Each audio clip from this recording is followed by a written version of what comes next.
Bonsoir à tous, bienvenue dans votre émission La Réunion, on est là, on va parler politique, puisque dans ce week-end, on vote. Qu'est-ce qui va vraiment se passer? On va voir, on va faire un petit peu le tour, et puis surtout, on va voir un candidat, voir un petit peu qu'est-ce qu'il va proposer dans sa circonscription. C'est dans Cosmo Rayonnais.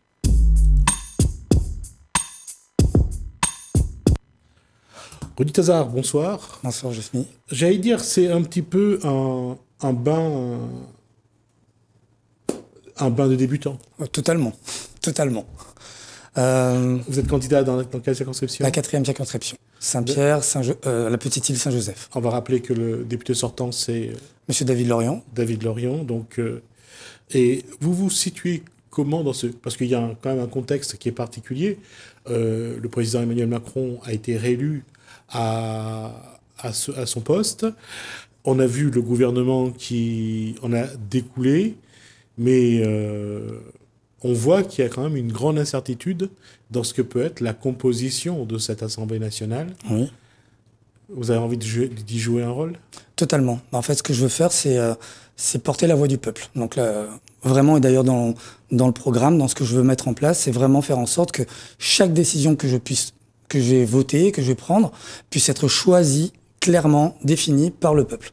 Et pour ça, utiliser des outils qui permettent de faire aujourd'hui du référendum citoyen accessible à tout le monde quotidien.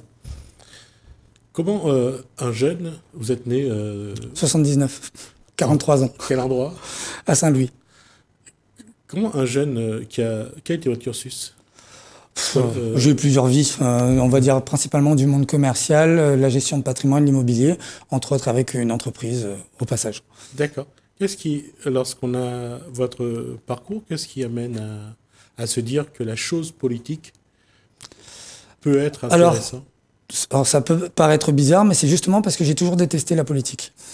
Non, c'est... Voilà, donc j'ai toujours détesté la politique, parce que j'ai toujours vu, de par les contacts que j'ai pu avoir et ce qu'on peut constater dans notre environnement, j'ai toujours vu de la manipulation, du je m'en foutisme, pardon, du je m'en foutisme de la population aussi. Il n'y a rien de concret, c'est-à-dire qu'on élit des personnes et on ne voit pas le travail qui est fait derrière, ou juste une façade, c'est du vent. Je crois que ce que la population a besoin de voir aujourd'hui, c'est qu'on prend en considération leurs besoins au quotidien. Alors c'est toujours ce qui est dit, sauf que quand on dit aux gens qu'on va prendre leurs besoins en considération, il faut de la transparence. Il faut que le politicien ait de la transparence et de la redevabilité au quotidien sur ses finances et sur son travail. S'il n'y a pas ça, alors que le patron, c'est le peuple, eh ben on raconte toujours du vent. 43 ans, c'est votre âge. Vous avez bien vu l'évolution depuis, on va dire, les années 80, l'évolution de la politique. Ouais. On a vu que c'est l'argent qui a pris le pouvoir. Ouais. C'est l'argent qui dicte aux politiques ce qu'il faut faire pour que l'argent continue à grossir.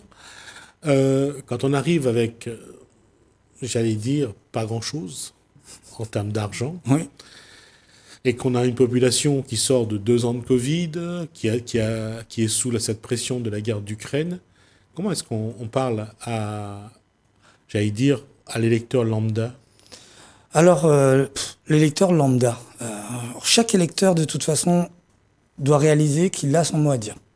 Et pour qu'il sache qu'il est vraiment son mot à dire, c'est ce que je disais tout à l'heure, il faut lui proposer de la transparence et lui proposer une solution sur comment faire circuler cet argent. En fait, on n'a pas de problème d'argent ni en France ni ailleurs, il n'y a pas de problème d'argent réel. Le seul problème qu'on a, c'est la circulation de l'argent. C'est comme l'eau. L'eau, quand elle descend des montagnes, etc., et qu'elle descend les vallées, les rivières, elle apporte la vie.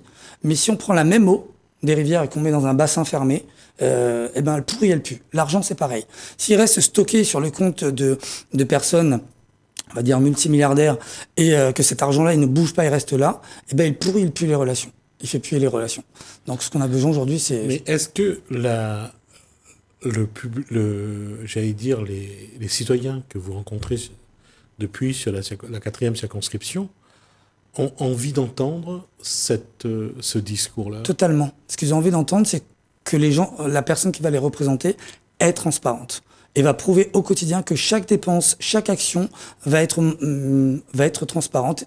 Le patron, c'est la population. Donc je suis redevable. Et dans ce cas-là, qu'est-ce que vous leur proposez qu'est-ce que vous proposez à cette population? Alors, deux choses. La première, c'est d'abord de voter ce que eux ils ont décidé. Et la deuxième chose, c'est de travailler sur tous les projets de loi et de faire aussi des propositions de loi pour que, en harmonie avec eux, pour que eux ils puissent choisir, toujours. Et la clé, la transparence, c'est vraiment la clé parce que c'est donner quelque part. Je me donne le bâton pour me faire battre. Je leur donne le bâton pour qu'ils me battent si jamais je m'écarte du chemin qu'eux ils ont choisi. Donc c'est le seul outil possible pour que la population soit sûre que quelqu'un les représente eux. Mais aujourd'hui, on voit bien la difficulté des personnes après cette période du Covid, avec cette période de tension géopolitique.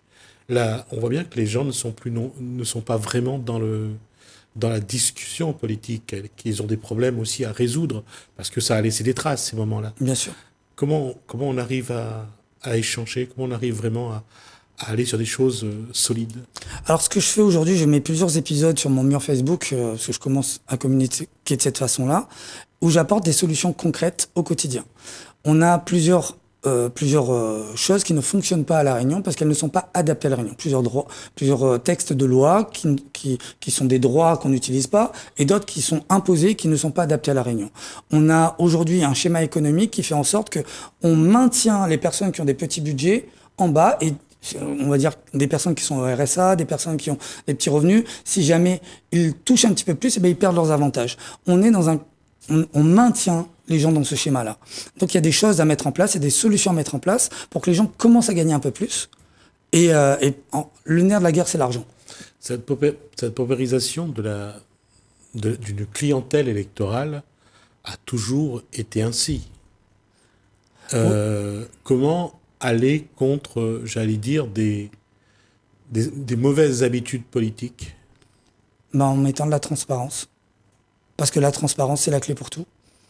La transparence, c'est le seul moyen pour que toutes les personnes qui ont des revenus, toutes proportions gardées, puissent avoir l'assurance qu'on ne fait pas n'importe quoi avec leur argent, parce qu'au final, c'est quand même l'argent des impôts, des achats, etc. C'est le seul moyen pour que la population puisse voir qu'on prend soin d'eux, quoi. C'est le seul moyen. Mais dans ce contexte aujourd'hui, quand on regarde l'Assemblée nationale, quand on regarde le gouvernement, on regarde le Sénat, est-ce qu'il y a une crise d'institution? On regarde les collectivités. On a l'impression qu'on ne sait plus trop qui fait quoi. Oui, de toute façon, le système est basé sur du conflit d'intérêts aujourd'hui. On est d'accord que nos députés votent eux-mêmes leurs retraites, leurs avantages. Les avantages sont impressionnants. Si on va sur le site de l'Assemblée, le député a le droit à 5 700 € d'indemnité mensuelle nette d'impôt. Ouais, de salaire. Il a le droit à 80 vols par an sur Paris, 12 vols sur n'importe quelle région de France, 12 vols pour le conjoint, 12 vols pour chacun des enfants. Mais j'en passe, c'était meilleur. Mais c'est un truc de fou. C'est pas normal. Et qui vote ça? Le député lui-même, enfin le Parlement, donc le parlementaire. Donc on est vraiment dans un schéma où tout est conflit d'intérêts.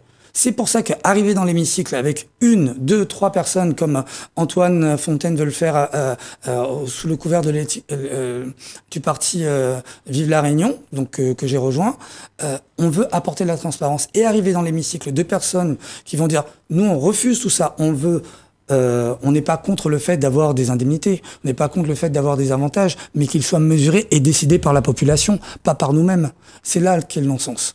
Donc, je veux bien travailler et avoir un revenu en face, mais si c'est pour travailler et voter tous mes avantages, il y a un problème.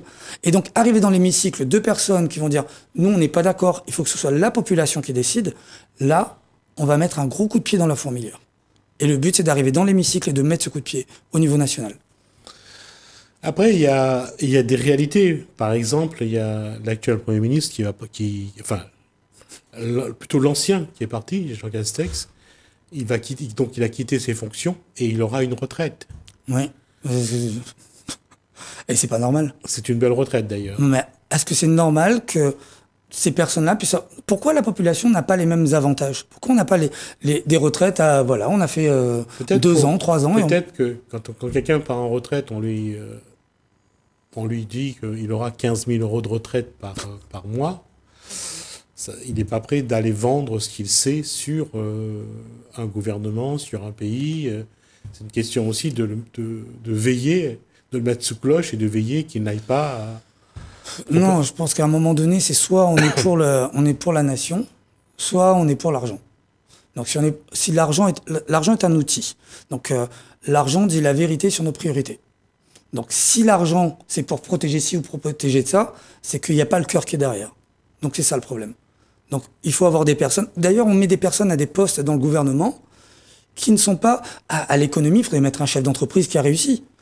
Dans la santé, il faudrait mettre un éminent chercheur. Je veux dire, on met des personnes qui sont sorties souvent de l'ENA, de l'école, et qui n'ont pas la réalité du terrain.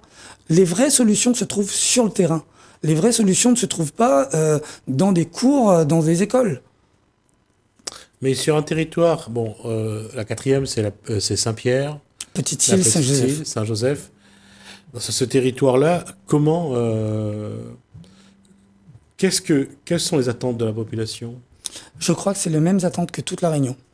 Et je trouve plus le mot, extrapolation, je ne sais même pas s'il existe, voilà, en extrapolant, je crois que c'est les mêmes que tous les Français.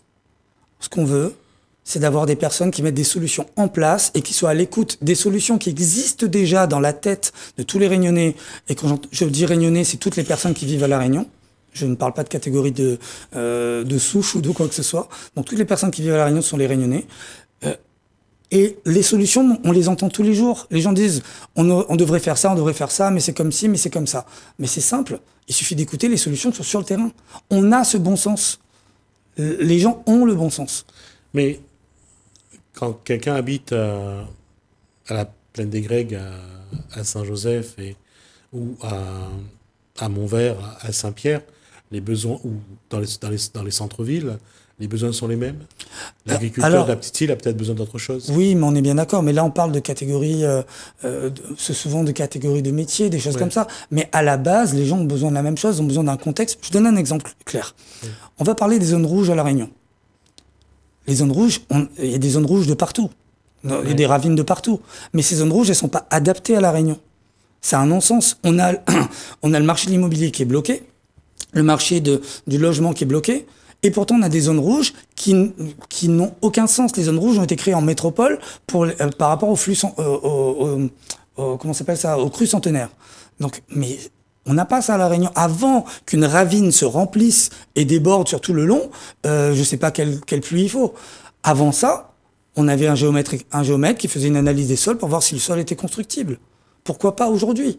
Donc on aurait des parents qui pourraient faire des logements pour leurs enfants, qui pourraient faire pour leurs petits-enfants, qui pourraient vendre des parcelles. Aujourd'hui, il y a une perte pas possible de valeur et de potentiel immobilier. Donc, mais pourquoi on a ça à La Réunion? C'est un non-sens. Les pentes, les pluies, la plupart des pluies, donc les règlements d'urbanisme qui ont été mis en place, qui empêchent énormément de construction. Ils sont pas forcément adaptés à La Réunion. Il y a des règles qui sont bonnes, mais il y a des règles qui c'est un non-sens total. Donc parce il manque 1 mètre jusqu'à la moitié pour arriver à la moitié de la rue, eh ben on construit pas. On peut pas faire la maison qu'on a besoin à cause de la pente de l'atoll, de la toiture, eh ben qui en plus vient d'origine de métropole à cause de la tombée de la neige, ça correspond pas à La Réunion. Donc pourquoi avoir ça? On peut pas monter le bien plus haut à cause de bêtises comme ça. Ça correspond à tout le monde. C'est un exemple. Mais est-ce que aujourd'hui, ce qu'il faut dénoncer, c'est que les élus locaux ne veulent pas adapter les lois votées en métropole à La Réunion. Aujourd'hui, on a l'impression que personne ne veut prendre. Mais pourquoi c'est la vraie question, c'est celle que je pose aujourd'hui, c'est pourquoi? Et on est bien d'accord. Il y avait à l'époque cette crainte du largage institutionnel, c'est-à-dire que tout le monde craignait que La Réunion devienne indépendante. À un moment donné, il fallait... Je crois qu'on a utilisé cette... Ils ont trop besoin de nous. Oh. On a utilisé souvent cet épouvantail pour faire peur, et les départementalistes à La Réunion ont vraiment usé cette ficelle. Aujourd'hui, personne n'ose sortir de ce cadre imposé à l'époque, depuis Michel Debré à aujourd'hui, et on voit que ça se tient. Mais qui va prendre le risque? D'ailleurs, l'amendement de Virapoulet à l'époque, c'était bien de figer toutes les lois de métropole à La Réunion Ouais. pour que ça s'applique texto. Ouais, mais c'est un non-sens total. On est sur une petite île. Alors à ce moment-là, pourquoi, quand il y a quand il y a les déplacements pour aller en métropole, il nous faut un pass sanitaire alors que c'est le même pays? Alors qu'à l'intérieur de l'Hexagone, il n'y a pas besoin. Pourquoi on aurait que des lois et des lois qui sortent du cadre pour nous quand ça nous arrange pas, et quand ça nous arrange, eh ben on est obligé d'appliquer ce qui nous correspond pas. Quand on dit que le monde évolue, la population de La Réunion également évolue, il y a une génération qui arrive, qui voit les choses différemment. Mais qu'est-ce qui fait que cette génération-là, qui est la vôtre, n'arrive pas à se rassembler, à sortir un projet, à dire voilà comment on veut La Réunion dans quelques années? Je crois que c'est ce qui est en train d'arriver. D'accord. Je suis très agréablement surpris. J'ai eu au téléphone et j'ai rencontré aussi des personnes qui se présentent même sur la 4 en face de moi. J'ai rencontré 3 personnes dans le lot qui sont des personnes qui me semblent très bien. Donc ce sont des opposants soi-disant, mais ce sont des personnes qui portent de beaux projets, de belles valeurs. Moi, je crois que c'est ce qui compte aujourd'hui. Si on a autant de personnes qui se présentent à ces législatives, je crois que c'est un truc de fou, c'est parce qu'il y a un réveil. Et il y a un réveil, pas seulement chez les jeunes de ma génération, 43 ans, mais il y a un réveil chez toutes les générations. Je crois que tout le monde a envie que ça change. Et qu'il y a un ras-le-bol total de ce système de manipulation. Mais est-ce que, d'une part, cette génération-là s'est formée? Est-ce qu'elle a les armes? D'autre part, est-ce que cette génération-là a envie d'être solidaire? Est-ce qu'elle a envie de travailler ensemble? Parce qu'aujourd'hui, quand on regarde, il y a beaucoup de bonnes idées. Il y a beaucoup de personnes qui ont envie, mais c'est un peu l'armée mexicaine. Oui, moi je crois que vraiment, ils ont envie, on a tous envie que... Enfin, non, je corrige, je crois qu'on est beaucoup à avoir envie que ça change, on est beaucoup à avoir envie de se mobiliser. Maintenant, le temps... il y a beaucoup de personnes là qui se sont présentées, par exemple, à ces élections, qui ont présenté leur candidature. Mais on ne se connaissait pas. C'est le fait d'avoir vu nos noms qui font qu'on s'est mis en contact, on a parlé les uns avec les autres. Peut-être que si on avait eu plus de temps, on n'aurait fait qu'un seul parti. Mais là, ça s'est passé comme ça. C'est pas grave, ça montre aussi en même temps que même certains me disent oui, mais ça divise les voix. Je dis non, ça divise pas les voix. On porte chacun un projet. La population choisira. Il y a le sortant qui dit porter son projet, il y a ceux qui arrivent qui disent porter leur projet, moi qui arrive qui dis je porte mon projet. Maintenant, les gens choisiront qu'est-ce qui vibre en eux, qu'est-ce qui parle. Et je suis persuadé qu'on se rejoindra sur le projet qui parle le plus à la population. Quel est dans votre programme le principal projet que vous voulez porter? Alors, il y en a plusieurs. J'en ai mis 5 sur ma profession de foi, mais je dirais d'abord, en priorité, prôner et mettre en place la transparence, la redevabilité envers le peuple. Je pense que c'est au peuple de décider au jour le jour. Par exemple, pour voter, il existe l'application de nos lois, et sur nos lois, il y a toutes les lois qui sont proposées et qu'on doit voter au niveau du Parlement, dans l'hémicycle. Mon rôle sera de présenter aux gens les avantages et les inconvénients avec mon équipe, travailler dessus avec des spécialistes à chaque fois par rapport aux thématiques de loi, et obéir, je dis bien obéir à la population sur le choix de leur vote à eux. C'est-à-dire qu'ils vont sur le loi, ils votent qui sont pour, qui sont contre, qui sont neutres, et en fonction du nombre de voix, je voterai ce que la population a dit. Ça, c'est la première chose. La redevabilité dans mon travail. La deuxième chose, ça va être de travailler sur la liberté, sur le pouvoir d'achat, déjà, à La Réunion. Donc ça, je sors un épisode là-dessus aujourd'hui, et j'en ressors un, j'en ai 3 à sortir, donc ça va être plus long à parler.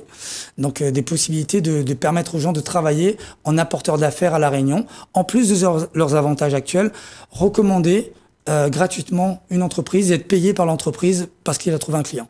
Donc ça, on peut le faire. Il y a des outils qui existent aujourd'hui comme ça, et d'autres. Et figer les prix, bien entendu, des principaux éléments et énergies à La Réunion. J'allais dire, c'est un vrai changement de mentalité qui Mais totalement. Mais totalement. Mais ce sont des outils simples à mettre en place. Il n'y a pas de choses compliquées. Les outils technologiques, on est au XXIe siècle, ils existent. Donc il y a juste à se connecter et à voter. Et pour ceux qui n'arrivent pas à aller sur Internet et qui n'ont pas cette habitude, eh qu'ils puissent venir à une permanence et qu'on les guide pour qu'ils puissent voter. Dernière question. Comment changer les gens? Parce que c'est peut-être par ça qu'il faut commencer. Je crois qu'il faut juste les inspirer. Il n'y a pas à changer les gens. Les gens ont juste besoin d'avoir de l'espérance. C'est l'espérance, c'est l'envie de voir que c'est possible qui donne envie de changer. Mais changer les gens en eux-mêmes, le forcing, c'est tout sauf constructif. Oui, Lazare, on arrive à la fin de cet échange de 20 minutes. Je rappelle donc que vous êtes candidat dans la 4e circonscription. Et vous êtes donc avec Vivre la Réunion. C'est ça. Donc on verra un petit peu quels seront les résultats et si votre discours a été entendu. Merci d'être venu sur ce plateau. Merci, M. Gismi. Merci à vous de nous avoir suivis. Merci Alain, merci François. Je vous dis à bientôt.